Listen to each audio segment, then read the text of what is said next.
30 साल पहले कश्मीर से अल्पसंख्यक कश्मीरी पंडित का पलायन हुआ।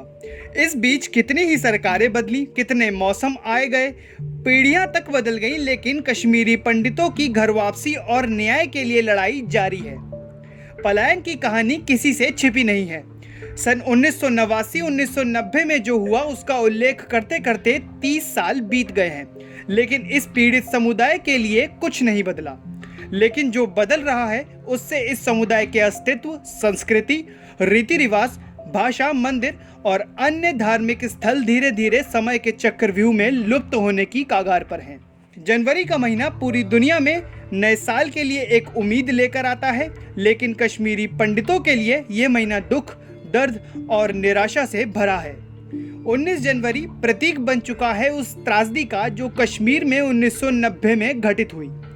जिहादी इस्लामिक तत्वों ने कश्मीरी पंडितों पर ऐसा कहर ढाया कि उनके लिए सिर्फ 3 ही विकल्प शेष थे, या तो धर्म बदलो, मरो, या फिर पलायन करो।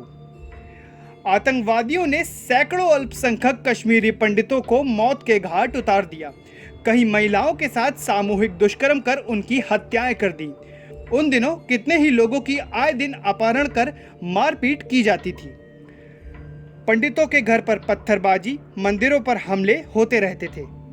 घाटी में उस समय कश्मीरी पंडितों की मदद के लिए कोई नहीं था, ना तो पुलिस, ना प्रशासन, ना कोई नेता और ना ही कोई मानवाधिकार के लोग।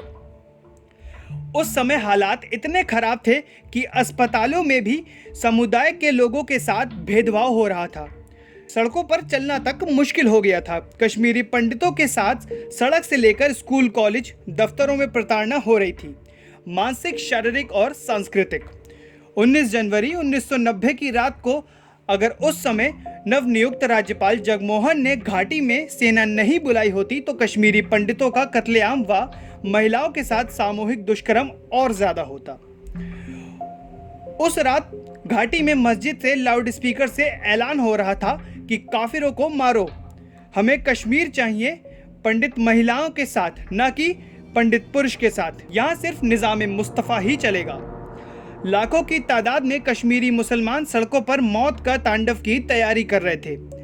अंत में सेना कश्मीरी पंडितों के बचाव में आई। ना कोई पुलिस वाला, ना नेता और ना ही सिविल सोसाइटी के लोग। लाखों की तादाद में पंडित कश्मीरी हिंदू समुदाय के लोगों को जम्मू, दिल्ली और देश के अन्य शहरों में काफ़ी दयनीय स्थिति में जीना पड़ा, लेकिन किसी सिविल सोसाइटी ने उनकी पीड़ा पर कुछ नहीं किया। उस समय की केंद्र सरकार ने भी कश्मीरी पंडितों के पलायन या उनके साथ हुई बर्बरता पर कुछ नहीं कहा। कश्मीरी पंडितों के मुताबिक 300 से ज़्यादा लोगों को 1989 से 1990 में मारा गया। इसके बाद भी पंडितों का नरसंहार जारी रहा। 26 जनवरी 1998 में वंदहामा में 24, 2003 में नदीमार्ग गांव में 23 कश्मीरी पंडितों का कत्ल किया गया। 30 साल बीत जाने के बाद भी कश्मीरी पंडितों के खिलाफ हुए किसी भी केस की आज तक कोई कार्यवाही नहीं हुई है। हैरानी की बात यह है कि सैकड़ों मामलों में तो पुलिस ने एफआईआर तक को दर्ज नहीं किया।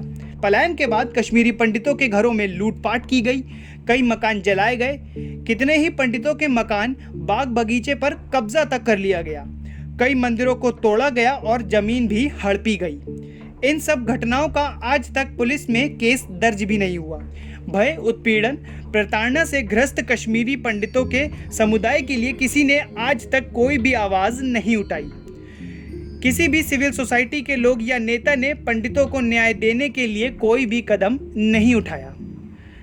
न्यायाधीश नीलकंठ गंजू, टेलीकॉम इंजीनियर बालकृष्ण गंजू, दूरदर्शन निर्देशक लसाकोल, नेता टीकालाल टपलू जैसे इन समुदाय के कई प्रतिष्ठित नाम थे जिनको मौत के घाट उतार दिया गया और आज तक इन सब के केस में कुछ नहीं हुआ। इसके अलावा कई ऐसे नाम भी हैं जिनके खिलाफ बर्बरता की गई, लेकिन आज तक कार्यवाही क्या, केस तक दर्ज नहीं हुआ। गिरजा गंजू या फिर सरला भट्ट जिनका अपहरण कर सामूहिक दुष्कर्म किया गया और फिर लकड़ी चीरने की मशीन से जिंदा चीर दिया गया। ऐसे सैकड़ों हत्याएं की गई जिसमें न्याय आज तक नहीं हुआ है। कश्मीर के बड़े नेता फारूक अब्दुल्ला, उमर अब्दुल्ला, महबूबा मुफ्ती, यहाँ तक कि दिव्यगंत मुफ्ती मोहम्मद सैयद ने भी कभी कश्मीरी पंडितों को न्याय दिलाने की बात नहीं की। जब पंडितों पर हमला हो रहा था तब फारूक अब्दुल्ला जम्मू कश्मीर के मुख्यमंत्री थे। जब घाटी से पंडितों का पलायन हुआ तब मुफ्ती मोहम्मद सैयद देश की गृह मंत्री थे। लेकिन किसी ने भी पंडितों को बचाने के लिए, न्याय दिलाने के लिए ना तो बात करी और ना ही कोई कदम उठाया। ये समुदाय का दुर्भाग्य ही है कि उसके पलायन को लेकर ना तो कोई न्याय आयोग या फिर SIT या साधारण सी जांच ही की गई हो। कश्मीरी पंडितों को आज भी न्याय का इंतजार है। साल 2020 एक नए दशक की शुरुआत है। 3 दशक बीत जाने के बाद आज भी समुदाय के लिए घर वापसी की राह आसान नहीं है, मगर अनुच्छेद 370 और 35A हटने के बाद उम्मीदें जरूर जगी हैं। लेकिन 8 जून 2020 को हुए अजय पंडित के कत्ल के बाद सवाल जस का तस ही है कि आखिर कब और कैसे। ऐसे ही खबरों के लिए जुड़े रहे हमारे साथ इंडियन क्राउन न्यूज़ पे।